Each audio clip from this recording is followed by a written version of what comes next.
দুনিয়ার সব মানুষ দ্বীনের কাজে লাগে না। বলেন, দুনিয়ার সব মানুষ দ্বীনের কাজে লাগে না। আল্লাহ আমাকে যে কাজের জন্য বানিয়েছেন, আমি সেই কাজে যদি লাগি, এটাই আমার জীবনের সার্থকতা। সব মানুষ আল্লাহর দ্বীনে, আল্লাহর বান্দেগীতে কাজে লাগে না। উদাহরণস্বরূপ, আপনাদের দেশে আম গাছে অনেকগুলো আমের ফুল হয় না? বড়ই গাছে অনেকগুলো বড়ের ফুল হয়, ফল গাছে অনেক ফলের ফুল হয়, আবার ছোটকালে ফুল ধরে অনেক।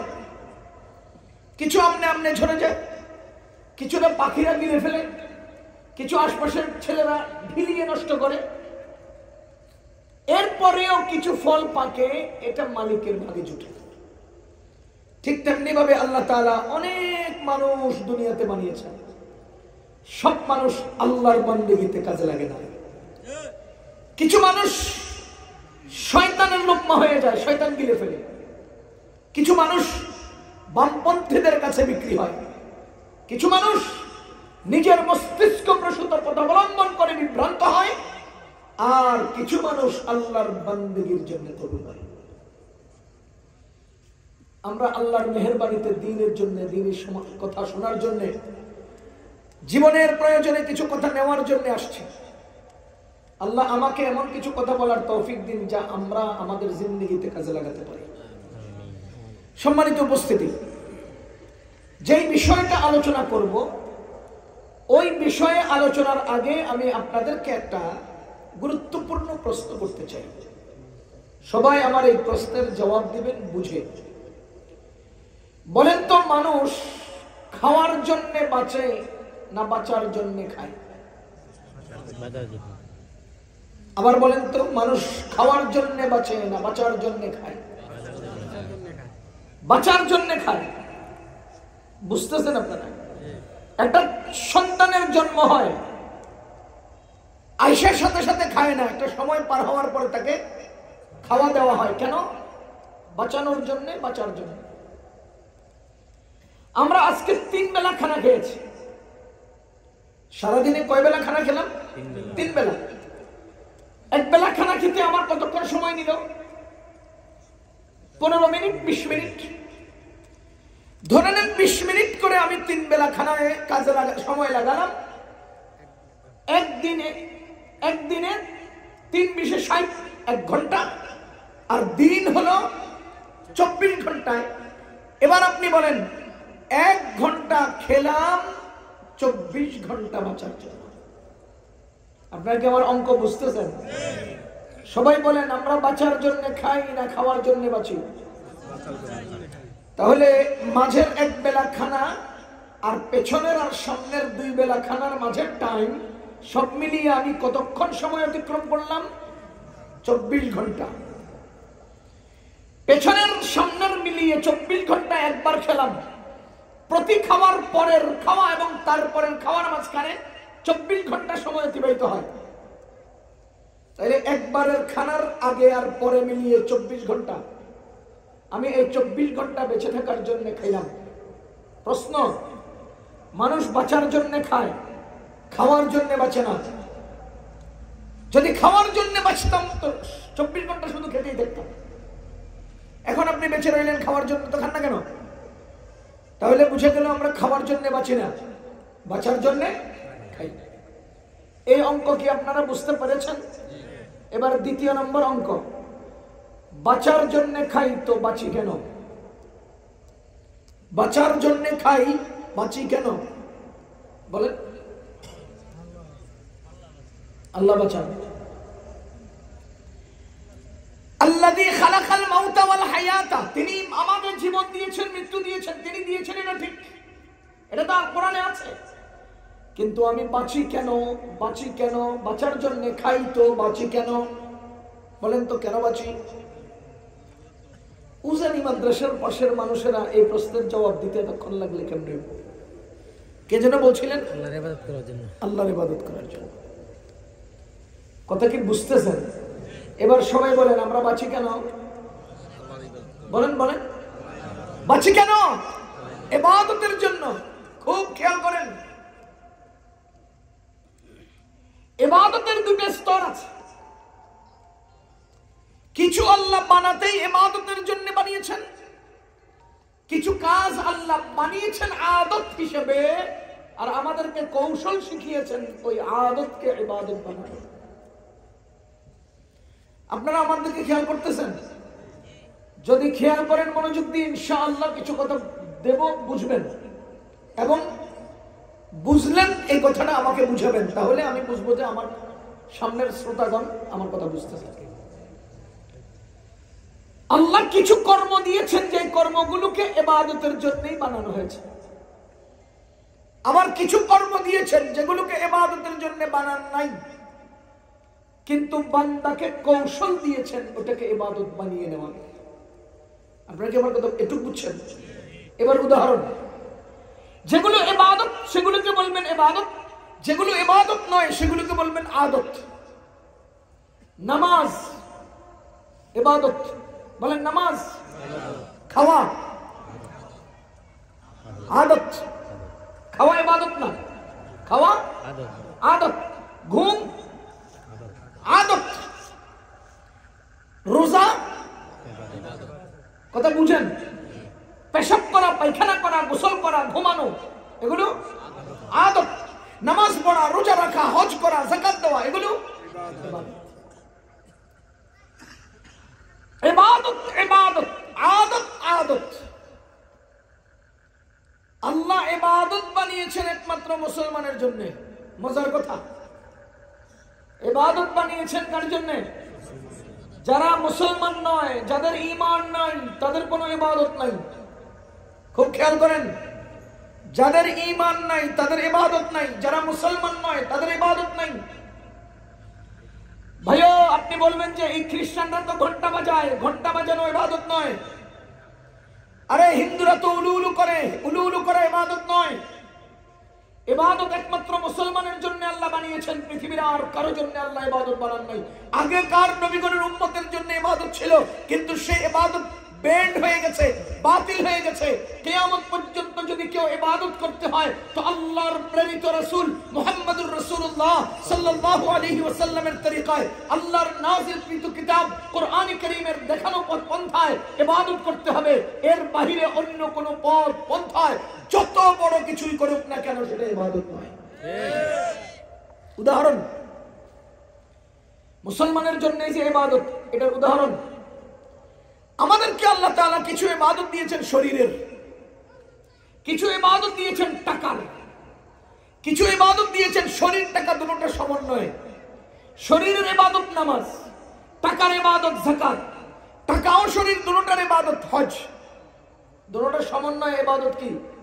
হজ। আপনার কাছে টাকা আছে, শরীরে শক্তি নেই, যাওয়ার রাস্তা নেই, টাকা দিয়ে কি করবেন? হস্ত খরচ হয় নেই। আপনার কাছে শরীর আছে, পকেটের টাকা নেই, শরীর থাকলে কি হবে? হস্ত খরচ হয় নেই। কথা কি বুঝতেছেন? তাইলে অর্থ ও শরীর দুটো একসাথে যদি হয় তাহলে হজ ফরজ হয়। কারো কাছে যদি অর্থ থাকে তার উপরে যাকাত ফরজ হয়, কারো যদি সুস্থতা থাকে তার উপরে নামাজ ফরজ হয়। তাহলে শরীরের সাথে নামাজ, টাকার সাথে যাকাত, টাকা ও শরীর দুটোর সাথে হজ। এবার বলেন, আমাদের ইবাদত একটা হজ আছে না নাই? কথা কোন? এই হজ বাংলাদেশে আদায় করা যায়? জোরে কোন? কোথায় আদায় করতে হয়? তাহলে বুঝে গেল আমার কিছু ইবাদত এমন আছে যে ইবাদত সময়ের সাথে সম্পর্ক, আমার কিছু ইবাদত আছে যে ইবাদত জায়গার সাথে সম্পর্ক। আমি রমজান মাসের রোজা আজকে রাখলে হবে না, রমজান মাসের সাথে সম্পর্ক। আমি হজ যদি করতে হয় আজকে করলে হবে না, জিলহজ মাসের সাথে সম্পর্ক। ঠিক তেমনি ভাবে আমার ইবাদত বাংলাদেশে করলে হবে না। হজের একটা ফরজ হলো আরাফায় অবস্থান করা, হজের আরেকটা ফরজ হলো মাতাফের মধ্যে তাওয়াফ করা। তার মানে হলো ইবাদতের নির্ধারিত জায়গা মক্কা। ইবাদতের নির্ধারিত জায়গা মক্কা। ইবাদতের নির্ধারিত জায়গা মক্কা। ইবাদতের নির্ধারিত সময় জিলহজ। কোন? ইবাদতের নির্ধারিত সময় জিলহজ। ইবাদতের নির্ধারিত জায়গা মক্কা। এবার আপনাদেরকে আমার প্রশ্ন, মক্কার হারামে, মদিনার হারামে পৃথিবীর কোন অমুসলমানের প্রবেশের অনুমতি নাই? শুধু অনুমতি নাই না হারাম? সুতরাং বুঝা গেল অমুসলমান মক্কায় প্রবেশ করতে পারে না, ইসলাম নাই যান, তার জন্য ইবাদতের জায়গায় যাওয়ার সুযোগ নাই। কারণ তোর ইবাদত নাই, তুই ইবাদতের জায়গায় যাবি কেন? কথা কি বুঝতেছেন? তাইলে আমার ইবাদতের জায়গা কোথায়? মক্কায়। আমার জন্য হজ বলে আমার জন্য যাওয়ার অনুমতি আছে। আমার মক্কা আমার ইবাদতের জায়গা, আমার জন্য যাওয়ার অনুমতি আছে। ও হিন্দু, তুই তো তোর তো ইবাদত নাই, তো ইবাদতের জায়গায় তুই যাবি কেন? ও খ্রিস্টান, তোর তো ইবাদত নাই, তুই ইবাদতের জায়গায় যাবি কেন? ও ইহুদি, তোর তো ইবাদত নাই, তুই ইবাদতের জায়গায় যাবি কেন? ইবাদত আছে মুসলমানের, ইবাদতের জায়গায় মুসলমান যাবে। মুসলমান ছাড়া আর কোনো ইবাদত নেই। কথা কি বুঝতেছেন? এবার আপনি যত করেই বলেন যে আমাদেরটাও তো ইবাদত না, আপনারটা ইবাদতও না, আপনারটা জীবনও না, আপনারটা দিনও না, আপনারটা ধর্মও না। দুনিয়াতে একমাত্র ইসলাম হলো ধর্ম, আর সব অধর্ম। বলেন, দুনিয়াতে ইসলাম হলো ধর্ম আর সব। সুতরাং তোমার ধর্ম তোমার কাছে, আমার ধর্ম আমার কাছে, এই কথা ভুল। তোমার মতপথ তোমার কাছে, আমার ধর্ম আমার কাছে। আমারটা ধর্ম, তোমারটা মতপথ, তোমারটা ধর্ম নয়। ইহুদিদের ধর্ম নেই, খ্রিস্টানদের ধর্ম নেই, হিন্দুদের ধর্ম নেই, বৌদ্ধদের ধর্ম নেই, ধর্ম একমাত্র মুসলমানের। কোরআনে কারীমে সূরা আলে ইমরানে আল্লাহ বলেছেন, ওয়ামান ইয়াবতাগি গায়রাল ইসলামি দীনান ওয়ামান ইয়াবতাগি গায়রাল ইসলামি দীনান ফালাই ইউকবালা বিহি। লাই ইউকবালা নফি তাকিদ দিয়ে বলা হয়েছে। নফি তাকিদ বলা হয় এমন শব্দকে যে এখন থেকে কিয়ামত পর্যন্ত পূর্ণ সময়কে নফি করে। লাই ইউকবালা মানে কিয়ামত পর্যন্ত তার ধর্ম কবুল করা হবে না। তার মানে ইসলাম ছাড়া অন্য কোনটাকে ধর্ম হিসেবে স্বীকৃতি দেওয়া যাবে না। ঠিক। কোরআনের আয়াতগুলো বুঝলে আমরা সহজে বুঝতে পারি। এবার আপনি পাল্টা প্রশ্ন করবেন, লাকুম দীনুকুম ওয়ালিয়া দীন মানে কি? লাকুম দীনুকুম ওয়ালিয়া দীন মানে কি? লাকুম দীনুকুমের পরে ওয়ালানা দীন বলে নাই। লাকুম দীনুকুমের মোকাবেলায় ওয়ালানা দীন হওয়ার কথা। কথা বুঝেন? লাকুমের মধ্যে জমা, লি ওয়াহিদ, তাহলে ওয়াহিদ হলো মুহাম্মদুর রাসূলুল্লাহ, আর লাকুম হলো তৎকালীন সময়ের সমস্ত কাফের মুশরিকরা। নবীজি বলেছেন লাকুম দীনুকুম ওয়ালিয়া দীন, তোমাদের ধর্ম তোমার কাছে, আমার ধর্ম আমার কাছে। তার মানে অর্থ এই নয় যে তোমাদেরটাও ধর্ম। নবীজি ওখানে ওদেরটাকে ধর্ম স্বীকৃতি দেন নাই, বরং নিজেরটাকে ধর্ম বলেছেন। আর তোমাদেরটা মত পথ, তোমাদের জীবন চলার পথ পদ্ধতি, এটা তোমরা মানিয়ে নিয়েছো। আমাদেরটা ধর্ম, তোমাদেরটা মত পথ। তোমাদেরটা ধর্ম না, তোমাদেরটা ধর্ম না। বলেন, রাষ্ট্রীয় সংবিধান এই দেশে আছে না নাই? জোরে বলেন, আছে না নাই? এখন রাষ্ট্রের সংবিধানকে অবজ্ঞা করে নতুন কেউ যদি কোনো তরিকা অবলম্বন করে এবং নিজেদের চলার কোনো গঠনতন্ত্র নির্ধারণ করে এবং তাদের কোনো সংবিধান যদি আবিষ্কার করে, এটা কি রাষ্ট্রের সংবিধান না তাদের নিজের? সুতরাং তাদের নিজের সংবিধান রাষ্ট্র যেভাবে স্বীকৃতি দেয় না, আল্লাহ প্রদত্ত সংবিধান ছাড়া দুনিয়ার আর কোনো সংবিধানকে আল্লাহ স্বীকৃতি দেয় না। সুতরাং আল্লাহ প্রদত্ত সংবিধান, কোরআন এবং রাসূলের সুন্নাহ, এই দুইয়ের আলোকে যে ইসলাম, এটাই হলো একমাত্র দুনিয়ার আল্লাহ প্রদত্ত দ্বীন। এছাড়া আর কোনোটা দ্বীন নয়। তুমি তোমারটারে সংবিধান বলে আওয়াজ দিবা, আওয়াজ দিতে পারো, কিন্তু এটা সংবিধান হতে পারে না। কারণ রাষ্ট্রদ্রোহিতা যেভাবে অন্যায়, ইসলাম দ্রোহিতা সেভাবেই অন্যায়। কিভাবে বুঝবেন? কিভাবে বললে বুঝবেন? যাহা হোক, বলেন তো ইবাদত একমাত্র কাদের? আমাদের। জোরে কোন? ইবাদত একমাত্র কাদের? ও মুসলমান, আমি প্রশ্ন করেছিলাম, আমরা বাঁচার জন্য খাই না খাওয়ার জন্য বাঁচি? এবার প্রশ্ন, বাঁচি কেন? জোরে কোন? আমরা বাঁচি ইবাদতের জন্য। আল্লাহ রাব্বুল আলামিন বলেন, ওয়ামা খালাকতুল জিন্না ওয়াল ইনসা ইল্লা লিয়াবুদুন। আমি মানুষ তৈরি করেছি একমাত্র ইবাদতের জন্য। ইল্লা হরফে ইস্তিসনা দিয়ে আল্লাহ তাআলা এই কথা বুঝালেন, ইবাদত ছাড়া দুনিয়ার মানুষ আর কিছু করবে না। খুব খেয়াল করেন, আল্লাহ বলেন আমি ইবাদত ছাড়া আর কোন কাজের জন্য তোমাকে বানাই নাই। এবার দেখেন, দুনিয়াতে আমরা দুইটা জিনিস পেয়েছি, একটার নাম ইবাদত, আরেকটার নাম আদত। কথা বল, একটা পেয়েছি ইবাদত, আরেকটা পেয়েছি আদত। আল্লাহ বলেন আমি তোমাকে ইবাদত ছাড়া অন্য কোনো কাজে বানাই নাই। তুমি যদি কিছু করতে হয় তো ইবাদতই করতে হবে, ইবাদত ছাড়া অন্য কিছু তুমি করতে পারবা না। এখন প্রশ্ন হলো, আমি যদি ইবাদতই করি তো আমার আদত চলবে কিভাবে? যদি আমি ইবাদতের পিছনেই পূর্ণ সময় ব্যয় করি তাহলে আমার আদত কিভাবে চলবে? আমি তো জানি ইবাদত হলো নামাজ, রোজা, যাকাত, হজ, কিন্তু আমার খাওয়া দাওয়া, ঘুম, পেশাব পায়খানা, গোসল, ওযু ইত্যাদি, এগুলো তো আমার ইবাদত নয়, এগুলো আমার আদত। আমি যদি আদতে পড়তে হয়, আমি যদি ইবাদতে যুক্ত থাকতে হয়, আমার আদত চলবে কিভাবে? আমি যদি সার্বক্ষণিক ইবাদতে লিপ্ত থাকতে হয়, আমার ব্যবসা বাণিজ্য হবে কিভাবে?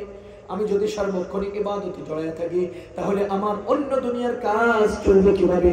মুসলমান, এই প্রশ্নের জবাবে আপনাকে আমি বলবো, শুনেন, আল্লাহ আমাকে ইবাদতের জন্যই বানিয়েছেন, ঠিক আছে, ইবাদতও দিয়েছেন, ঠিক আছে, আমাকে আবার আদতও দিয়েছেন, আদত।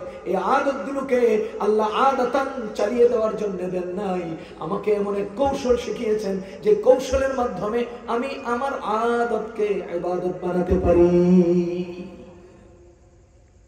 এবার আসেন, আমি আরো সংক্ষেপ করে আপনাকে বুঝিয়ে দেই।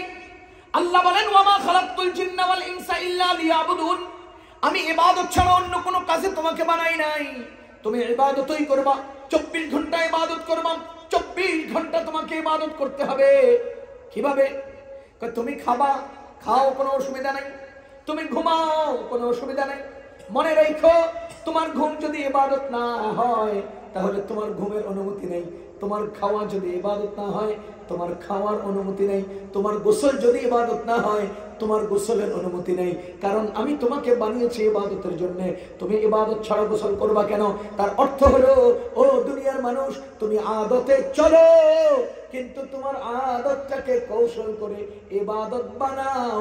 তোমার খাওয়াকে তুমি ইবাদত বানাও, তারপরে খাও, তোমার গোসলকে ইবাদত বানাও, তারপরে গোসল করো, তোমার ঘুমকে ইবাদত বানাও, তারপরে ঘুমাও, তোমার উঠা বসাকে ইবাদত বানাও, তারপরে উঠা বসো, তোমার পেশাব পায়খানাকে ইবাদত বানাও, তারপরে তুমি পেশাব পায়খানা করো, কোনো অসুবিধা নাই। তোমার যদি ওই কর্মটা ইবাদত না হয় তাহলে আমি তোমাকে এটা করার জন্য তো বানাই নাই।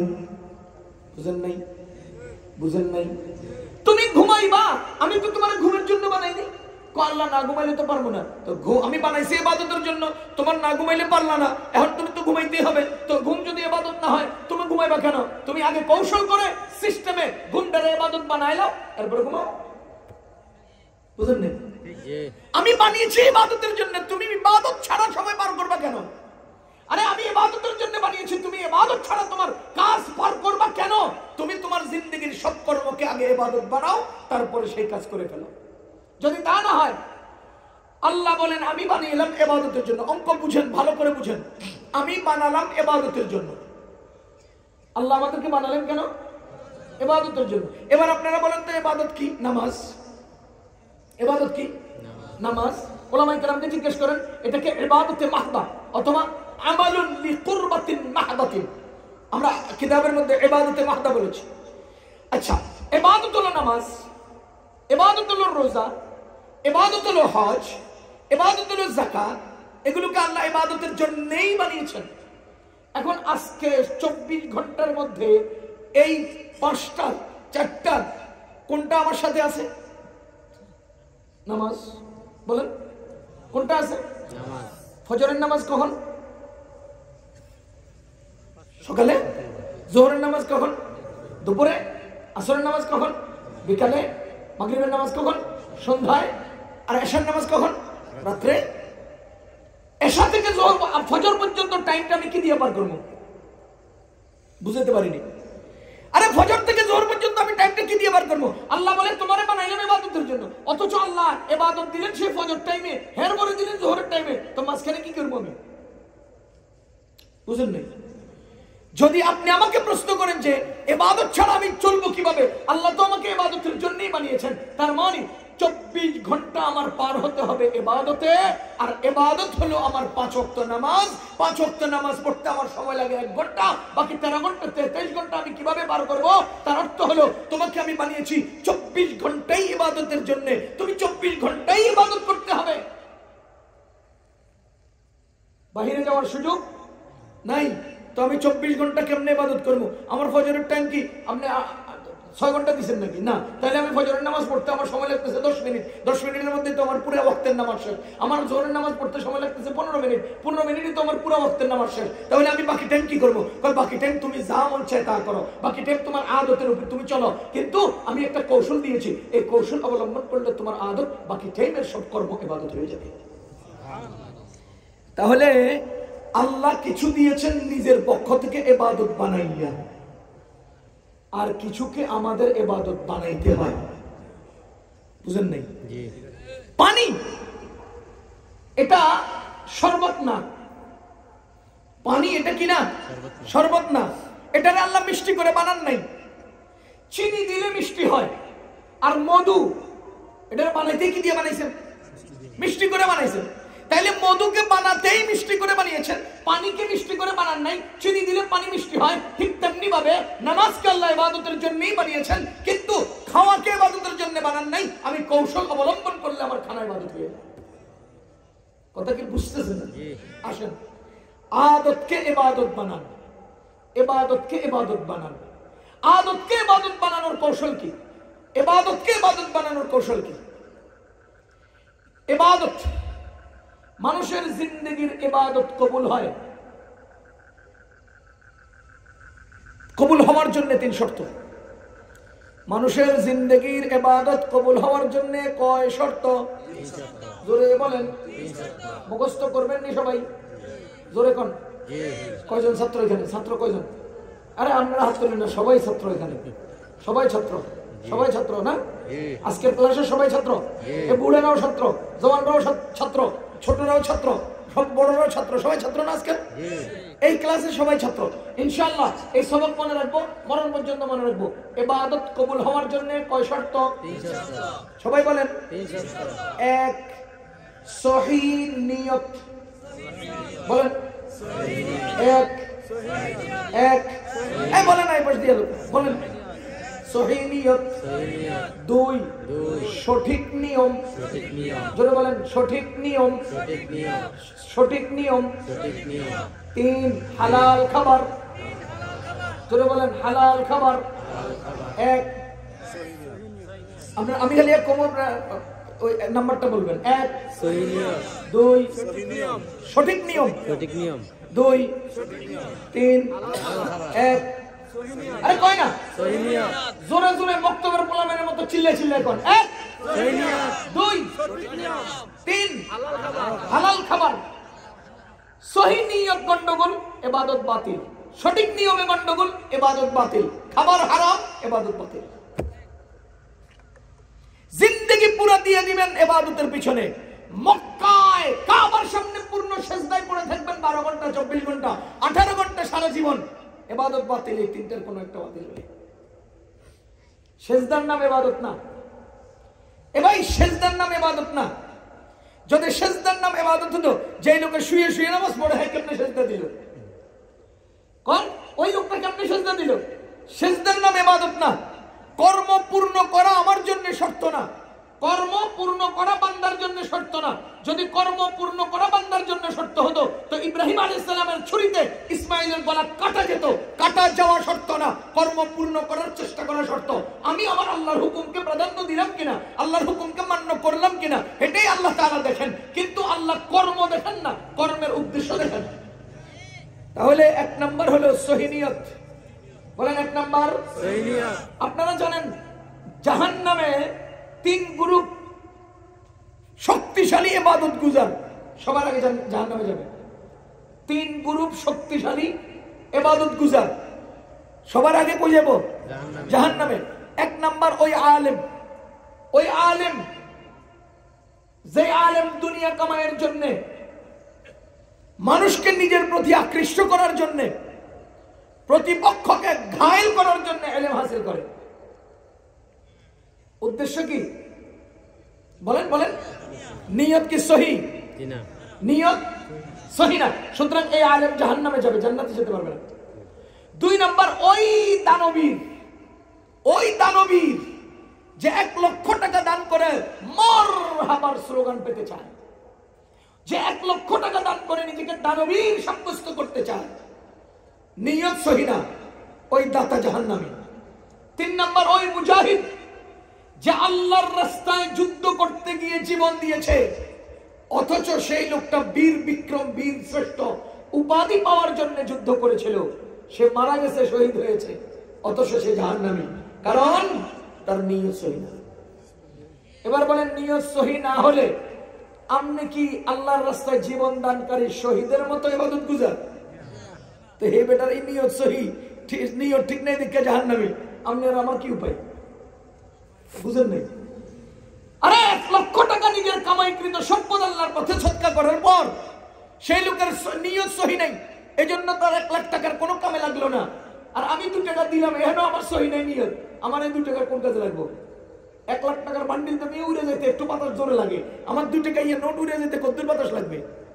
এজন্য নিয়ত যদি সহি না হয় দান সদকা কবুল নয়, নিয়ত যদি সহি না হয় জিহাদের ময়দানে শাহাদাত কবুল নয়, নিয়ত যদি সহি না হয় 50 বছরের মাদ্রাসায় পড়ার তালিম এবং ইলম অর্জনের পথ পন্থা সব বাতিল। সুতরাং 1 নাম্বার ইবাদত কবুলের শর্ত হলো সহি নিয়ত।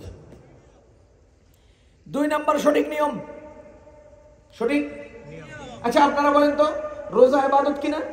জি। কোন না? ঈদের দিনে জি না। কেন? নিয়মে নাই। বলেন নিয়মে নাই, নিয়মে নাই। আপনারা নামাজ পড়েন কোন দিক ফিরে? পশ্চিম দিকে, কিবলার দিক। আপনারা নামাজ পড়েন কোন দিক ফিরে? কিবলার দিক। আপনাদের কিবলা কোন দিকে? পশ্চিম দিক। কোন ব্যক্তি যদি উত্তর দিকে ফিরে নামাজ পড়ে হবে না। হ্যাঁ হবে না। কেন হবে না? নিয়ম হয় নাই। কথা কি বুঝতেছেন? তাহলে নিয়ম সঠিক না হলে ইবাদত হবে না। আপনি 1000 সিজদা দিবেন উত্তর দিক ফিরা, আপনি 1 পারা কোরআন শরীফ 2 রাকাত নামাজে পড়ছেন উত্তর দিক ফিরা, এটা কি নামাজ হবে? জি না, এটা নামাজ হবে না। সুতরাং তরিকা শুদ্ধ হতে হবে, পদ্ধতি ঠিক হতে হবে, নিয়ম সঠিক হতে হবে। 3 নাম্বার হালাল খাবার।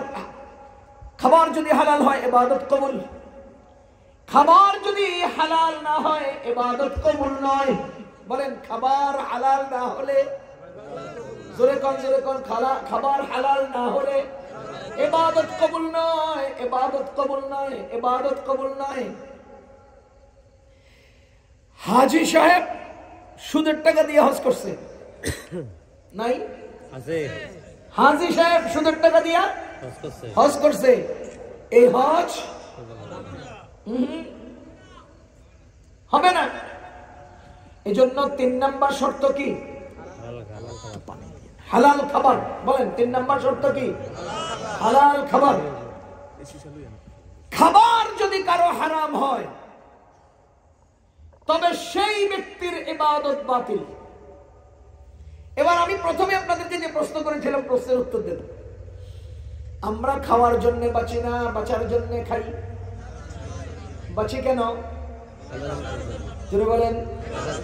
তাহলে বাঁচলাম যেই জন্য, যার মাধ্যমে বাঁচলাম সেটা নষ্ট হইলে বেঁচে থাকাও নষ্ট হয়।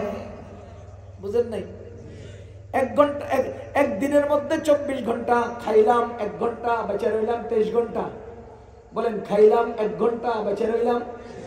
এই 23 ঘন্টা বেঁচে থাকা বাতিল। 1 ঘন্টা খাওয়া নষ্ট হওয়ার কারণে, 1 ঘন্টা খাওয়া নষ্ট হওয়ার কারণে 23 ঘন্টার জীবন বাতিল। জীবনের প্রত্যেক 24 ঘন্টার 1 ঘন্টা খাওয়া নষ্ট হলে 24 ঘন্টা বাতিল। 1 ঘন্টা খাওয়া নষ্ট, 24 ঘন্টা বাতিল। 1 ঘন্টা খাওয়া নষ্ট, 24 ঘন্টা বাতিল। এবার আমি আপনাকে জিজ্ঞেস করতে চাই, আমাদেরকে আল্লাহ বানালেন ইবাদতের জন্য, আর আমরা হারাম খাইয়া আমাদের ইবাদত বাতিল করলাম। ইবাদত যদি বাতিল হয় আমাদের বেঁচে থাকাও বাতিল, বেঁচে থাকা যদি বাতিল হয় আমাদের জীবনটাও বাতিল। এবার বলেন আমার জীবন কখন বাতিল হয়? খাওয়া বাতিল হইলে। কয় না? কখন বাতিল হয়? আমার ইসলাম কখন বাতিল হয়? খাওয়া বাতিল হইলে। কয় না? আমার জীব বেঁচে থাকা কখন বাতিল হয়? খাওয়া বাতিল হলে। খাওয়া বাতিল মানে খাওয়া হারাম হলে। আমার খাওয়া যদি হারাম হয় আমার ইসলাম বাতিল। আমার খাওয়া যদি হারাম হয় আমার ইবাদত বাতিল। আমার খাওয়া যদি হারাম হয় আমার জিন্দেগি বাতিল। আহা আহা, কি করতে কি হারাইলাম, কি করলাম কি হারাইলাম, কি লইলাম কি বাতিল হইল। নিজে খাওয়ার জন্য কদ্দুর দরকার, কদ্দুর দরকার।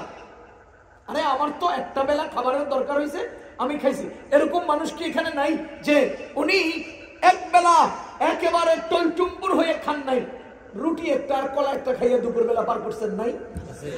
যদি আপনার ওই দিনের রুটি আর কলা দিয়ে দুপুর পার হয়, ওই দিনের রাত্রিও কলা দিয়ে রুটি দিয়ে রাত্র পার হবে, ওই দিনের সকালের রুটি আর কলা দিয়ে পার হয়, তার মানে একটা মানুষ বেঁচে থাকার জন্য একটা কলা আর একটা রুটির দরকার। মিয়া ভাই, আপনার এই পুরো জীবনটাকে আপনি হেফাজত করতে পারেন একটা রুটি আর একটা কলাকে শুদ্ধ কইরা, একটা রুটি একটা কলা নষ্ট কইরা আপনি কেন আপনার পুরো জীবনটা নষ্ট করতে যাবেন? কি রে ভাই, পাইলাম কি হারাইলাম কি? পাইলামটা কি হারাইলামটা কি? কেন আমি হারামের দিকে যেতে হবে? খাওয়া হারাম, জীবন বাতিল। খাওয়া হারাম, ইসলাম বাতিল। খাওয়া হারাম তো ইবাদত বাতিল। এবার আমি আপনাকে খাওয়ার গুরুত্ব নিয়ে একটু কথা বলি তো বুঝবেন খাওয়া কি জিনিস। আমাদের ইসলামের মধ্যে প্রতিটি কর্মে দোয়া আছে না? বলেন। ঘুমানোর দোয়া, বাথরুমে যাওয়ার দোয়া, ঘরে প্রবেশের দোয়া, কাপড় পরিধান করার দোয়া আছে না? নাই। খানা খাওয়ার দোয়া আছে। আপনি কোন একটা ইবাদতের ডাবল দোয়া নাই, খানার মধ্যে ডাবল দোয়া। কোন একটা ইবাদতের দুইবার দোয়া নাই, খানার মধ্যে। শুরুতে পড়বা বিসমিল্লাহি ওয়া আলা বারাকাতিল্লাহ, শুরুতে ভুলে গেছো, মাঝখানে মনে পড়ছে কি পড়বা? বিসমিল্লাহি আউয়ালাহু ওয়া আখিরা। এই যে দুইবার দোয়া, এটা আর কোনো ইবাদতে নেই, কোনো কর্মে নেই, খাওয়ার মধ্যে আছে। কারণ খাওয়া আলাদা, খাওয়া আলাদা। খাওয়া ঠিক, বেঁচে থাকা ঠিক। খাওয়া ঠিক, ইসলাম ঠিক। খাওয়া ঠিক, ইবাদত ঠিক। বুঝতেছেন না? এবার খাওয়ার পরে যান, খাওয়ার পরে যান, খাওয়ার পরে গিয়ে দেখবেন দোয়া পড়তেছি। ঘুম থেকে উঠেও তো আমরা দোয়া পড়ি, বাথরুম থেকে বের হতেও তো দোয়া পড়ি। আলহামদুলিল্লাহিল্লাযী আযহাবা আন্নী আল আযা ওয়া আফানি। সকল প্রশংসা ওই আল্লাহর, যিনি আযহাবা দূর করেছেন, আন্নি আমার থেকে, আল আযা কষ্ট, ওয়া আফানি আমাকে মুক্তি দিয়েছেন, নিষ্কৃতি দিয়েছেন, নিরাপত্তা দিয়েছেন। তার মানে আমার পেটের মধ্যে কতগুলো পানি জমেছিল, পেটের মধ্যে কতগুলো মল এবং আবর্জনা জমেছিল, এই আবর্জনাগুলো দূর হয়েছে, আল্লাহ দূর করেছেন আর আমাকে নিষ্কৃতি দিয়েছেন। সুতরাং আমার যদ্দুর অর্জন অদ্দুর শুকরিয়া। বলেন যদ্দুর অর্জন অদ্দুর শুকরিয়া। কিন্তু খানা খাওয়ার বেলায় আপনি দেখেন যদ্দুর অর্জন শুকরিয়া অদ্দুর না, এর পিছনে অনেক লম্বা একটা কর্মের পেছনে, জীবনের পূর্ণতার উপরে, জীবনের পূর্ণ উদ্দেশ্যের উপরে আমি শুকরিয়া আদায় করি। আলহামদুলিল্লাহিল্লাযী আত'আমানা, আমি খানা খেতে বসলাম, খাইলাম। ওয়া সাকানা, আমি খানা খেতে বসে পান করলাম। এই তো দুই কাজ হলো। আমার খাওয়ার প্লেটে অর্জন হলো খাওয়া, প্লেটে অর্জন হলো পানি। আমি খাইলাম আর পান করলাম, অথচ আমি যদ্দুর অর্জন করলাম অতটুকুন দোয়া পড়ি না। আলহামদুলিল্লাহিল্লাযী, হে আল্লাহ সকল প্রশংসা আপনার, যিনি আমাকে আত'আমানা আমারে খানা খাওয়ালেন, ওয়া সাকানা আমাকে পান করালেন। কিন্তু মুসলমান, এই খানার পরের দোয়ার মধ্যে আরো একটা অংশ আছে না নাই? কি সেটা? ওয়া জাআলানা মিনাল মুসলিমিন। হে আল্লাহ, আপনার সকল প্রশংসা যে আপনি আমাকে মুসলমান বানিয়েছেন। তার অর্থ কি? আপনি খানা খাইলেন আর পান করলেন, এর সাথে মুসলমান হওয়ার শুকরিয়া আসতে হবে কেন? আপনি পান করলেন আর খানা খাইলেন, খাওয়া আর পান করার পরিপ্রেক্ষিতে যদ্দুর অর্জন অদ্দুর শুকরিয়া হলেই তো হতো। কিন্তু যদ্দুর অর্জন অদ্দুর শুকরিয়া কেন শেষ হলো না? এরপরে ওয়া জাআলানা মিনাল মুসলিমিনের শুকরিয়ার দরকার হলো কেন? এর মূল কারণ, আমার খাওয়া পান করা শুদ্ধ হওয়ার কারণে আমার জিন্দেগির মুসলমানিত্ব শুদ্ধ হয়েছে। খাওয়া পান করা শুদ্ধ হওয়ার কারণে মুসলমানিত্ব শুদ্ধ হয়েছে। খাওয়া পান করার গুরুত্বের কারণে মুসলমান হওয়ার গুরুত্ব রয়েছে। এই জন্য আলহামদুলিল্লাহিল্লাযী আত'আমানা ওয়া সাকানা, গল্প শেষ। আমার অর্জন যদ্দুর, আমার শুকরিয়া অদ্দুর, শেষ হয়ে যাওয়ার কথা। কিন্তু ওয়া জাআলানা মিনাল মুসলিমিন কেন আসবে? কেন আসবে? এর কারণ খাওয়া পান করার ভিত্তিতে আমি মুসলমান। বলেন, খাওয়া পান করার ভিত্তিতে আমি মুসলমান। এজন্য আমার খাওয়া পান করার সাথে মুসলমান হওয়ার শুকরিয়ার দরকার হয়। কথা কি বুঝতেছেন না? এবার বলেন, আমার খাওয়া শুদ্ধ হলে বেঁচে থাকা শুদ্ধ। আরে আমি প্রশ্ন করছি আপনাদেরকে, আপনারা বলেন খাওয়ার জন্য বাঁচি না বাঁচার জন্য খাই? কয় না মানুষ বাঁচি কেন? তো খাওয়া শুদ্ধ না হলে ইবাদত বাতিল। ইবাদত বাতিল মানে জীবন বাতিল। ইবাদত বাতিল মানে জীবন বাতিল। আপনি খাওয়াকে কেন্দ্র করে জীবন নষ্ট করবেন কেন? ওমিয়া খাইতে কদ্দুর লাগে? নিজের প্লেটের খানা আপনার, খুব খেয়াল করে শুনেন, আপনার নিজের প্রয়োজনীয় কদ্দুর, যদ্দুর আপনার প্লেটে,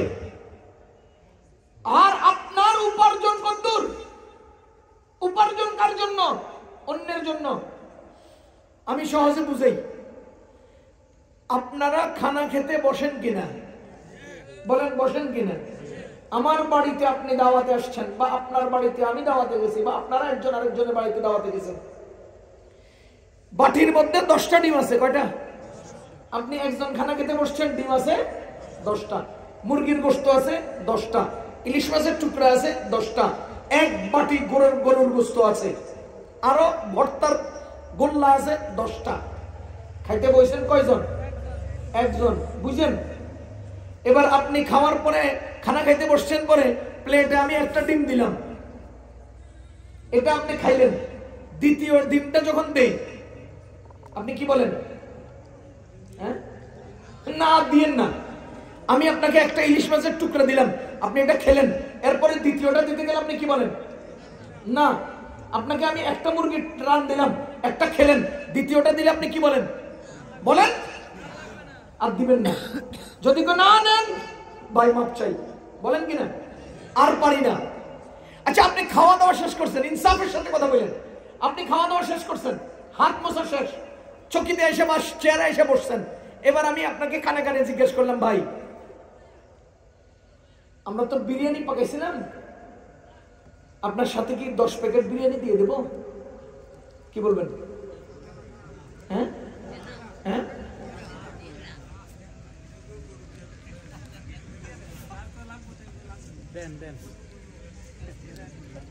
বুঝেন নাই? আপনাকে কানে কানে জিজ্ঞেস করলাম, ভাই 10 প্যাকেট বিরিয়ানি দেব? আপনি তৎক্ষণাৎ হিসাব মিলাবেন। 10 প্যাকেট বিরিয়ানি, আমার বাড়ির বুয়া আছে, বুয়ার পোলাটা আছে, দারোয়ান আছে, দারোয়ানের বাচ্চাটা আছে, ও পিছনের বাড়ির পোলা একটা আমার বাড়ি সবসময় আয় যায়, হ্যাঁ আছে। ওই পাশে পোলা একটা মাই একটা না আমার বাড়িতে দেখা যায়, হ্যাঁ আছে। হ্যাঁ, সাথে সাথে 10টা প্যাকেট 10 জনের দেওয়ার হিসাব মিলাইয়া কি বলবে? হ্যাঁ হ্যাঁ দিয়ে দেন। যদি কয় 12 প্যাকেট দেই, যদি কয় 15 প্যাকেট দেই, আরে ইনসাফের সাথে বলেন। আমি শুরুতে আপনাদের কি জন্য বলছি, ইনসাফের সাথে কোন। আর আপনার প্লেটের খানা কে খাবে? আপনি খাবেন কোন? আমার প্লেটের খানা কে খাবো? আমি খাবো। 10টা ডিম আছে, আমি যদি বলি 2 নাম্বার ডিমটা দেই, আপনি কি বলেন? 2 নাম্বার ইলিশ মাছের টুকরাটা দেই, আপনি কি বলেন? 10 প্যাকেট বিরিয়ানি দিয়ে দেই, আপনি কি বলেন? বুঝেন নাই? আপনার নিজের প্লেটে আপনাকে যখন দিতে চাই, আপনি একটার পরে দ্বিতীয়টা নেন না।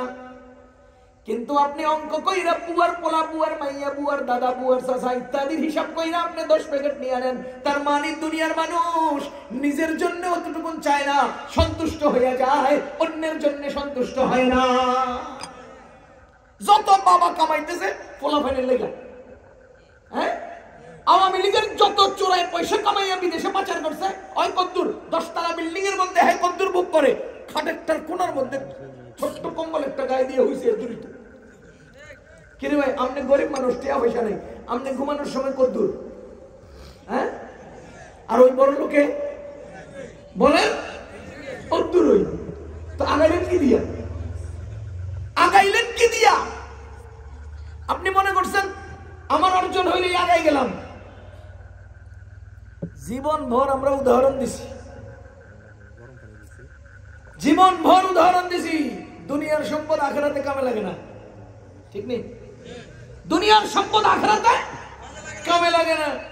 আওয়ামী লীগের নেতা, খেতা, সামসা, বুড়া, ছোট সব এর পতনে আমরা বুঝতে পারছি দুনিয়ার সম্পদ দুনিয়াতে কামে লাগে না। ওর মানিককে চোরা ইন্ডিয়া পলাই যেতে লাগছে, আর পাবলিকে থাপড়াইয়া 65 লাখ টাকা নিয়ে ওর ঘাড় ধইরা কলা পাতার মধ্যে হওয়াই দিছে, বুঝাই দিছে দুনিয়ার সম্পদ দুনিয়াতেও কামে লাগে না। তোমরা আলেমদেরকে হ্যান্ডকাপ, সরকারি টাকার হ্যান্ডকাপ পরাইয়া জেলখানায় পাঠাইছো, আর তোমরা সালমান এফ রহমান সাহেব দাড়ি দুড়ি কাইটা লুঙ্গি পইরা নৌকার চালক সাজে আর পাবলিকে ধইরা ছাগলের রশি দিয়ে বাইন্ধা দিছে। ঠিক বুঝাই দিছে দুনিয়ার সম্পদ দুনিয়াতেও কাজে। ও মানুষ, দুনিয়ার সম্পদ দুনিয়াতেও কাজে লাগে না কেন? দুনিয়ার সম্পদ অর্জন করছো। সুতরাং যদি কেউ হারাম খায়, ইবাদত কবুল হবে? হারাম ইবাদতকে কবুল করে না, হারাম ইবাদত কবুল হয় না। এই যে পানির বোতল আছে নাই, আচ্ছা উদাহরণ দিচ্ছি, এটা একটা পানির বোতল বা গ্লাস,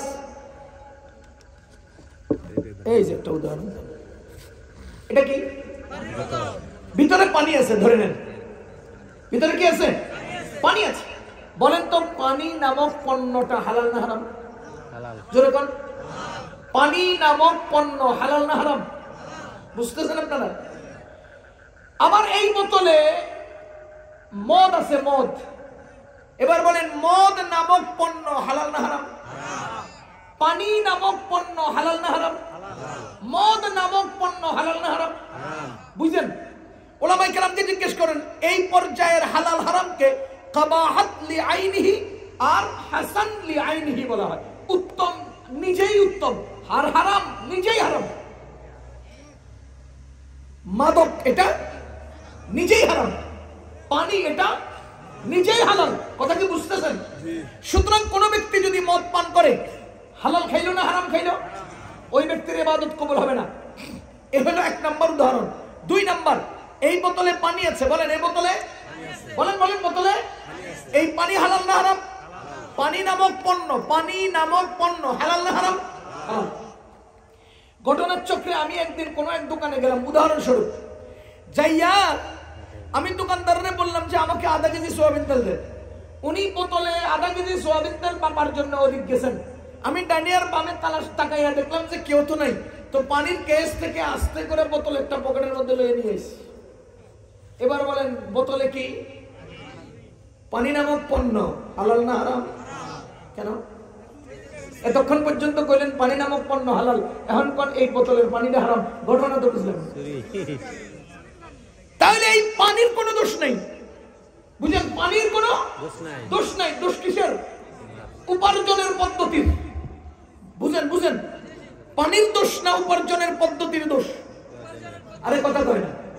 আর মাদক হারাম উপার্জনের পদ্ধতির কারণে না, মাদকের কারণে। আজকের এই বোতলের পানি হারাম পানির কারণে না, উপার্জনের পদ্ধতির কারণে। এই পদ্ধতিকে বলে কাবাহাত লিগাইরিহি, অন্যের কারণে হারাম, উপার্জনের পদ্ধতির কারণে হারাম। এবার আপনাকে আমি প্রশ্ন করি, আপনি যদি মাটি কাটার হালাল টাকা দিয়ে মদ কিনে সেই মদ পান করেন, হালাল পান করলেন না হালাল হারাম পান করলেন? দ্বিতীয় নম্বর, আপনি যদি সুদের টাকা দিয়ে পানি কিনে খান, এই পানি হালাল না হারাম? তাহলে বুঝা গেল হারাম টাকা দিয়ে হালাল পণ্য ক্রয় করলেও সেই হারাম হালাল পণ্য হারাম হয়। হালাল টাকা দিয়ে হারাম পণ্য কিনে খাইলেও সেই পণ্য হারাম হয়। টাকা হালাল, পণ্য হারাম। বলেন টাকা হালাল, পণ্য হারাম। তাহলে হালাল খাবার না হারাম খাবার? কথা কোন? এবার বলেন টাকা উপার্জনের পথ হারাম, পণ্য হালাল। এবার বলেন এই পণ্য হালাল না হারাম? খাবার হারাম। আপনি তো মসজিদের সভাপতি সাহেব, ও মসজিদের সভাপতি সাহেব, আপনাকে বলতেছি, এখানকার মসজিদের সভাপতি সাহেব কিনা, জেনারেল মসজিদের সভাপতি। মনে করেন মসজিদে এখন কাজ হইতেছে না, আমাদের মসজিদে, আমার এই মসজিদের যিনি সম্ভবত মোতাওয়াল্লি সাহেব অথবা উপদেষ্টার মধ্যে থেকে কোনো একজন, উনি বলতেছে হুজুর মসজিদ যেন তাড়াতাড়ি হয়ে যায়, একটু দোয়া করেন, আমাদের প্রয়োজনগুলো যেন জলদি মিটে যায়। আমি ওনারা কিছু বলি নাই, এখন তো বলতেই হচ্ছে। মসজিদ জলদি না হোক, বলেন সবাই বলেন মসজিদ জলদি না হোক। কোন? আরে আমার কথার পক্ষে আমি ফালসাফা বুঝাই দেবো, দলিল দিয়ে বুঝাই দেবো। মসজিদ কার ঘর? জোরে বলেন। আর আপনার বাড়ি? আপনার বলেন আপনার বাড়ি। ইনসাফের সাথে বলেন তো, দুনিয়ার মসজিদ আসতে হয় না নিজের বাড়ি আসতে হয়? নিজের বাড়ি ধীরে হয় না মসজিদ ধীরে হয়? এবার বলেন আপনি ধনী না আল্লাহ ধনী? আর মসজিদ কার? আল্লাহ। আপনি গরিব, আপনার বাড়ি জলদি হয়, আল্লাহ ধনী, আল্লাহর বাড়ি দেরিতে হয় কেন? কিরে আল্লাহ রাতারাতি মসজিদ করতে পারে না? পারেন না? আল্লাহ মাটি ফাটাইয়া মসজিদ উঠাইতে পারেন না? আল্লাহর ঘর আল্লাহ করে দিতে কি আল্লাহ পারেন না? ঢাকা থেকে একজন লোক, আমেরিকা থেকে একজন লোক, কানাডা থেকে একজন লোক এসে মসজিদের একদিনের মধ্যে পুরো পাকা করে নিতে পারেন না? তো করেন না কা? আপনার বাড়ি, আপনি তো ফকির, এই ফইননি হেই বেটার ঘর জলদি হয়, আর আল্লাহ গনিয়ুন ওয়া আনতুমুল ফুকারা, তিনি ধনী, তার ঘর ধীরে হয়। ঘটনা কি? রহস্যটা কি? রহস্য কি জানেন? হাদিসে বলছে, রাসূলুল্লাহ সাল্লাল্লাহু আলাইহি ওয়াসাল্লাম বলেন, মান বানা লিল্লাহি মসজিদান বানাল্লাহু লাহু বাইতান ফিল জান্নাহ, যে ব্যক্তি আল্লাহর জন্য মসজিদ বানায়, আল্লাহ তার জন্য জান্নাতে বাড়ি বানান। জোরে কোন, আল্লাহ তার জন্য জান্নাতে বাড়ি বানান। কার জন্য? যে আল্লাহর জন্য মসজিদ বানায়। এবার আপনি বলেন, কোটি টাকাওয়ালার জন্য জান্নাতে বাড়ির দরকার আছে, আমার মতো গরিবের জন্য দরকার নাই? আপনার মতো গরিবের জন্য দরকার নাই? এখন আপনি এই মাসে বেতন পাইছেন 10,000 টাকা, এখান থেকে আপনি 500 টাকা মসজিদকে দিলেন, তা আগামী মাসে আরো 10,000 টাকা পাবেন, এখান থেকেও মসজিদের 500 টাকা দিলেন, এরপরের মাসে আরো 10,000 টাকা পাইলেন, ওখান থেকেও 500 টাকা আপনি দিলেন। রিক্সাওয়ালা সারাদিন রিক্সা চালাইয়া 300 টাকা পাইছে, ওখান থেকে 2 টাকা মসজিদকে দিবে, তা আগামীকালকে আবার দিবে, পরের দিন আবার দিবে। অমিয়া সব বড় লোকরা যদি মসজিদ বানাইয়া রাতারাতি জান্নাতের বাড়ির মালিক হয়ে যেত, তো আমরা গরিবরা দিতাম কোথায়? আমরা গরিবরা জান্নাতের বাড়ির মালিক হইতাম কিভাবে? এই জন্য আল্লাহর ঘরকে আল্লাহ ধীরে ধীরে ধীরে ধীরে লম্বা টাইম লাগাইয়া পার করেন, যাতে করে সমাজের রিক্সাওয়ালা প্রতিদিন 2 টাকা দিয়ে নিজেকে মসজিদ বানানোর সাথে সম্পৃক্ত করে জান্নাতের মালিক হতে পারে। রাতারাতি আল্লাহ তাআলা চাইলে পারতেন না? তো আমরা আগামীকালকে যদি এটা নিস্তালা টাইলস হয়ে যায়, কেউ আব্বা ডাকলেও তো টাইলসের টাকা নিতাম না।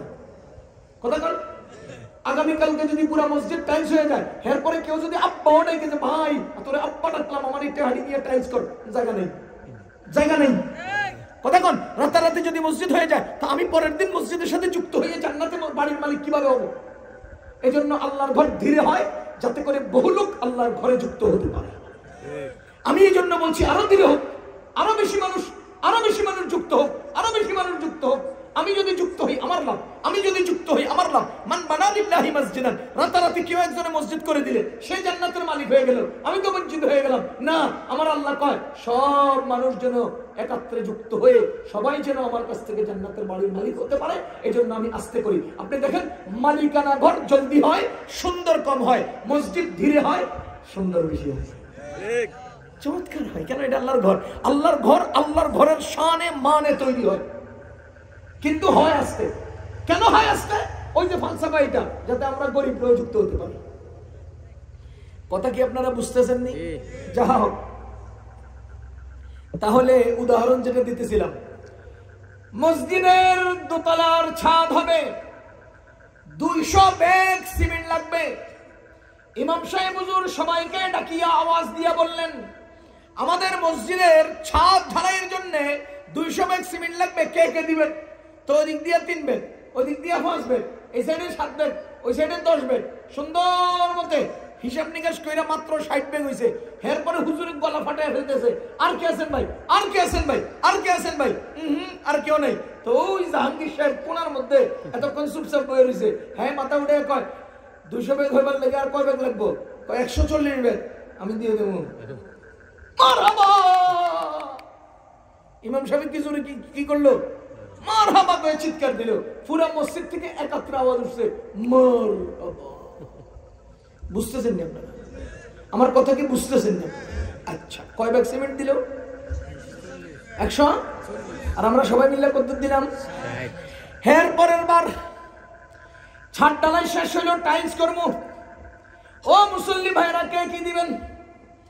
কেউ দিতে চায় না। কেউ একজনে একটা মুসল্লা, দ্বিতীয় জনে আরেক মুসল্লা, তৃতীয় জনে আরেক মুসল্লা। ওই জাহাঙ্গীর সাহেব মাথা উঠে কয়, সামনের কাতারে যে কটা টাইলস লাগবে পুরোটা আমি দেবো, মেহরাবটা আমি দিয়ে দেবো। মারহাবা। মারমানি, মারমানি, মার অর্থ মারো, বলেন মারমানি, মারো। আর আমার গ্রামের বাড়ি ফেনীতে, আমাদের দেশে হাবা মানি বাতাস, হাবা মানি মারহাবা। কি অর্থ? বাতাস মারো, মানে ফার্ম মারো। তো ফার্ম মারো, সবাই মিলে ফার্ম মেরে দিছে। আচ্ছা, এরপরে একদিন দরকার আমার জানালার ঠাই লাগবে, 3 জনে 3টা দিছে, সর্বমোট 12টা লাগবে। জাহাঙ্গীর সাহেব বলে, আমি বাকি 9টা দিয়ে দিব। মারহাবা। এবার কমিটির সদস্য সবাই মিলে জাহাঙ্গীর সাহেবের বাড়িতে গিয়া কয়, আমাদের মসজিদের যে কোনো কাজে আপনি সবার আগে থাকেন, আমরা আশা করতেছি আপনি আমাদের কমিটিতে যুক্ত হবেন।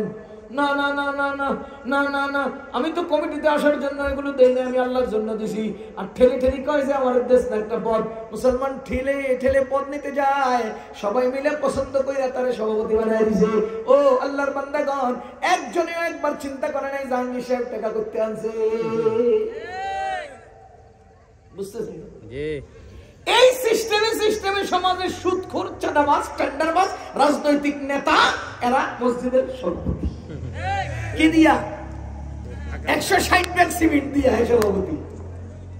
একটা লোকেও তদন্ত করে নাই 160 ব্যাগ সিমেন্টের টাকা আইলো করতে, একটা লোক তদন্ত করে নাই। সে সমাজের সবচেয়ে বড় টপ লেভেল সুদখোর, সেই সমাজের সবচেয়ে বড় চাঁদাবাজ, সে রাজনৈতিক লিডার, হাজার হাজার মানুষকে কষ্ট দিয়ে যে টাকা আনে, আড়ালে সে মসজিদে টাকা দিয়া কি হয়? দানবীর সাজে মসজিদের সভাপতি হয়। মানুষকে বুকের উপরে, কলিজার উপরে পা রেখে জবাই দেওয়া মানুষটা, সেও মডেল মসজিদ বানাইয়া জান্নাতের মালিক হয়। আমাদের দেশের আলেমরা, তারা যদি 10 জন মহিলা জান্নাতি হয়, তো একজন মহিলা জান্নাতি হলো আমাদের মা। চামচামির একটা সীমা থাকা উচিত। কতক্ষণ এরকম অত্যাচারী জালিম মসজিদ বানাইয়া বলে হ্যাঁ জান্নাতি হয়ে যায়। সাবধান, মসজিদের কাজ করতে হবে হালাল টাকায়, হারামের ছোঁয়া যেন না লাগে।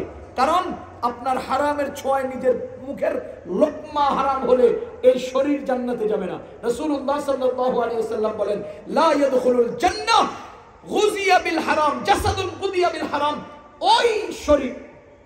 ওই শরীর জান্নাতে যাবে না যে শরীরে হারাম বক্ষণ করেছে। আপনি বলেন, নিজের হারাম এক লোকমার কারণে আপনার শরীরের অস্তিত্ব জান্নাতে যায় না, আর হারাম 140 বস্তা সিমেন্ট দিয়া আপনি মসজিদ বানিয়ে জান্নাতে যেতেন না। এই জন্য মুসলমান, আমার খাবারকে হালাল করতে হবে, খাবার হালাল হতে হবে। প্রয়োজনে খাবেন না, তবু হারাম খাবেন না, এরকম একটা সিদ্ধান্ত নেন। আমার আল্লাহ রাব্বুল আলামিন হালাল বানিয়েছেন মানুষ বাঁচিয়ে রাখার জন্য, হারাম বানিয়েছেন শুধুমাত্র মানুষকে ইমতিহান করার জন্য। খুব খেয়াল করেন, আল্লাহ মানুষ বানিয়েছেন মানুষকে বাঁচিয়ে রাখার জন্য, তৈরি করেছেন হালাল, আর মানুষকে ইমতিহান আর পরীক্ষা করার জন্য বানিয়েছেন হারাম। বুঝতেছেন নি আপনারা? হারাম বানিয়েছেন মানুষ বাঁচানোর জন্য না পরীক্ষার জন্য? জোরে কোন? আর হালাল বানিয়েছেন পরীক্ষার জন্য না মানুষকে বাঁচিয়ে রাখার জন্য? ও মুসলমান, আমার হাত বেঁচে থাকার জন্য যত উপকরণের দরকার, আল্লাহ রাব্বুল আলামিন আমার প্রয়োজনের চেয়েও কোটি কোটি গুণ বেশি তৈরি করেছেন। খেয়াল করেন, আমার বেঁচে থাকার জন্য বাতাস দরকার। এবার বলেন তো, আমার প্রয়োজনের চেয়ে কি পরিমাণ বেশি বাতাস আল্লাহ বানাইছেন? আমার বেঁচে থাকার জন্য পানি দরকার, আমার প্রয়োজনের চেয়ে কত বেশি গুণে আল্লাহ পানি বানিয়েছেন বলেন? হাজার হাজার কোটি গুণ। সমুদ্রের পানির হিসাব করেন, আমি একদিনে পানি কতদূর পাই, প্রয়োজন পড়ে, এর বিপরীতে কি পরিমাণ পানি দুনিয়াতে আছে। সবকিছু আল্লাহ আমাকে হালাল পণ্য বাঁচিয়ে রাখার উপকরণ সবচেয়ে বেশি বানিয়েছেন। আর হারাম হারাম হারাম বানিয়েছেন অল্প। কেন হারাম বানালেন? এই মানুষদের কার্যক্রমে পরীক্ষা করার জন্য। যেমন আমি উদাহরণ দিলে বুঝবেন। আল্লাহ বলেন, আল্লাযী খালাকাল মাউতা ওয়াল হায়াতা লিয়াবলুয়াকুম আইয়ুকুম আহসানু আমালা। তোমাদের মধ্যে কারা কারা উত্তম আমল করে আমি এটা দেখতে চাই। এখানে আচ্ছা, আমার এখানে আঙ্গুল কয়টা? সবাই বুঝে বলেন কয়টা? ধরে নেন আর আঙ্গুল নাই, ধরে নেন এখানে আর আঙ্গুল নাই। এবার বলেন তো, এটা উঁচা না নিচা? হ্যাঁ, ফেল করলেন। বলেন তো, এটা নিচা না উঁচা? উঁচা, ফেল করছেন। বলেন তো, এটা মোটা না চিকন? এবার কয় না, হ্যাঁ, ফেল করছেন। সঠিক উত্তর কি জানেন? সঠিক উত্তর বুঝার আগে একটা গল্প বুঝেন। আমি মুফতি তেলাওয়াত সাহেব হুজুরের মুখে শুনেছি, কোন এক বাদশা আমাদের মাদ্রাসার এক ছাত্রকে জিজ্ঞেস করতেছে, ও ছাত্র, বলো তো এই পুকুরে কয় বালতি পানি আছে? তো ছাত্র বাদশাকে বলতেছে, বাদশা যাবো না, কয় বালতি পানি আছে এটা বলার আগে আপনাকে বলতে হবে বালতিটা কত বড়। বালতি যদি পুকুরের সমান হয় তো 1 বালতি, বালতি যদি পুকুরের অর্ধেক হয় তো 2 বালতি, বালতি যদি পুকুরের 4 ভাগের 1 ভাগ হয়, কয় বালতি পানি আছে? এখন আপনি খালি পুকুরে পানি আছে কতদূর, কয় বালতি এটা শিখাইছেন, বালতিটা কত বড় এটা তো কোন নাই। কথা কি বুঝতেছেন? এবার এখানে আঙ্গুল আছে কয়টা? উঁচা না নিচা? শুধু একটা দিয়ে উঁচা না নিচা বোঝা যায় না, পাশেরটা দাঁড় করান, তাহলে আমি বলবো যে এটা আপনি দেখাইছেন এটা উঁচা না নিচা। আপনি বলছেন এটা তো উঁচা, আমি তার চেয়ে উঁচা একটা দাঁড় করাইলে আপনারটাও নিচা হয়ে গেল। আপনি বলছেন এটাকে নিচা, আমি তার চেয়েও নিচা একটা আনলে আপনার এটা নিচা হয়ে গেল। তার মানে হলো একটা দিয়ে কখনো মাপা যায় না। আল্লাহ বলেন লিয়াবলুয়াকুম আইয়ুকুম আহসানু আমালা, তোমাদের কারা উত্তম আমল করে আমি এটা দেখতে চাই। অমিয়া যদি অনুত্তম আমল না থাকে তো উত্তম আমল দেখবেন কি দিয়া? বুঝেন নাই? এই জন্য আল্লাহ উত্তমের পাশাপাশি অনুত্তম বানাইছেন, যাতে করে মানুষ উত্তম গ্রহণ করলো না অনুত্তমের পিছে ছুটলো। আল্লাহ তাআলা হালাল বানিয়েছেন কেন? যাতে করে আল্লাহ হালালের পিছে গেল না হারামের পিছে গেল। আল্লাহ ধর্মের সাথে অধর্ম বানিয়েছেন যাতে করে আল্লাহ মানুষ ধর্মের দিকে গেল না অধর্মমুখী হলো, এটা যাচাই করার জন্য। তাহলে আমাকে আল্লাহ বাঁচিয়ে রাখার জন্য পর্যাপ্তের চেয়ে বেশি হালাল দিয়েছেন কিনা? আর হারাম দিয়েছেন কেন? আমি কত বড় গর্ধব, আমি কত বড় ব্যাকল, আমি কত বড় বেয়াকুফ, আমি কত বড় অবুঝ যে আমার বেঁচে থাকার হালাল উপকরণ রেখা পরীক্ষার হারাম উপকরণের দিকে ছুটছে। কেন যাব? কেন যাব আমি হালাল রেখে হারামের দিকে? কেন আমি রাস্তার মধ্যে দাঁড়িয়ে গাঞ্জা বেচা বিক্রি করব? কেন আমি মাদকের উপকরণ মাদকের বেচা বিক্রি করব? কেন আমি সমাজের মধ্যে মাদকের চোরাচালানি করব? কেন? ও দুনিয়ার মানুষ, দুনিয়াতে আজকে মদ খায় এমন লোক আছে না নাই? গাঞ্জা খায় এমন লোক আছে না নাই? হিরোইন খায় এমন লোক আছে না নাই? ফেন্সিডিল খায় এমন লোক আছে না নাই? আমি আপনাদেরকে বলে রাখতেছি, কোরআনে কারীমের সূরা মায়েদা আল্লাহ তাআলা 10 কারণে মাদককে হারাম বলেছেন। কয় কারণে? 10 কারণে মাদককে হারাম বলেছেন। এর মধ্যে 1 নাম্বার কারণ হলো ইন্নামাল খামরু ওয়াল মাইসিরু ওয়াল আনসাবু ওয়াল আজলামু রিজসুন, নিশ্চয়ই মাদক হলো নাপাক। মাদক কি? জোরে বলেন মাদক কি? আমাদের শরীয়তে নাপাক জিনিস হালাল না হারাম? জোরে কোন হালাল না হারাম? আচ্ছা আপনাদের দেশে কুকুর আছে নি? কুকুর, কুত্তা, কুত্তা আছে নি? কুত্তার মুত হালাল না হারাম? কুত্তার মুত পাক না নাপাক? মাদক পাক না নাপাক? মাদক হালাল না হারাম? জোরে কয় না ভাই? আপনারা বলেন কুকুরের পেশাবও নাপাক, মাদকও নাপাক, কুকুরের পেশাবও হারাম, মাদকও হারাম। আমি তো স্পষ্ট বলতে চাই, যারা সমাজে মদ খায় এরা কুত্তার মুত খায়। যারা সমাজে কি খায়? মদ খায়। এরা কিসের মুত খায়? কোন ব্যবধান আছে? কোন ব্যবধান আছে? সুতরাং এবার হ্যাঁ যদি রাজনৈতিক নেতা হয়, হ্যাঁ কুত্তার মুত খোর, হ্যাঁ যদি এই দেশের কোটিপতি হয়, আরে কোটিপতি কুত্তার মুত খোর, কোটিপতি কুত্তার মুখ খাইলো, রাজনৈতিক নেতায় কুত্তার মুখ খাইলো। কেন? আপনি খাইতে পারবেন, আমি বুঝতেও পারবো না? খবিস না পাক খাস বেটা কথা কন। এই সমাজে নাই, এই দেশে নাই। রিক্সাওয়ালা রিক্সার হুটের নিচে মাদক বেচে, চা দোকানদার হ্যাঁ 6টা কাপ আর একটা কেতলি লিয়ে বই রয়েছে সারাদিন। গিরি বেড়ে 6টা কাপ একটা কেতলি লিয়ে বই রয়েছে, এটা বেচে গিয়া চিপসের গোলটা ঢুকে ঘুরে আর সারাসুর কয়েকটা আছে, সার একটা বক্স, খালি চায়ের কেতলি একটা 6টা কাপ আর কিছু নেই। আরে আপনারা 6টা কাপ আর একটা কেতলি দেখাইছে, আরে এতে যেনে বসে এটা উল্টে ভিতরে তুমি গাঞ্জা কথা কন। এই যে জায়গায় বসে যাতে ওটা উল্টে কি হয়? বাইরে হয়। এটা খেতে বেছে সার কেতলি আর কাপ আপনি করে দেখাই বললেন যাবি কি কবে বইছি সোরার ঘরে সোরা কুত্তার মুখ খোর কোন আছে না? আছে। আল্লাহ তাআলা বলেন 2 নম্বরে মিন আমালিশ শয়তান, নিশ্চয় মাদক শয়তানের কাজ, নিশ্চয় মাদক শয়তানের কাজ। ইন্নামাল খামরু ওয়াল মাইসিরু ওয়াল আনসাবু ওয়াল আজলামু রিজসুন মিন আমালিশ শয়তান, মাদক হলো শয়তানের কাজ। এবার আপনারা বলেন এই এলাকায় মানুষের বাচ্চায় মাদক চলাচালানি করে কিনা? মাদক পাচার করে কিনা? মাদক বেচা কিনা করে কিনা? আমার আল্লাহ বলেন যারা মাদক চালান দেয়, যারা মাদকের বেচা বিক্রি করে, যারা মাদক আদান প্রদান করে, যারা মাদক আনে আর নেয়, যারা অন্যের কাছে পৌঁছায়, এরা সব মানুষের বাচ্চা হইলেও শয়তানের কাম করে।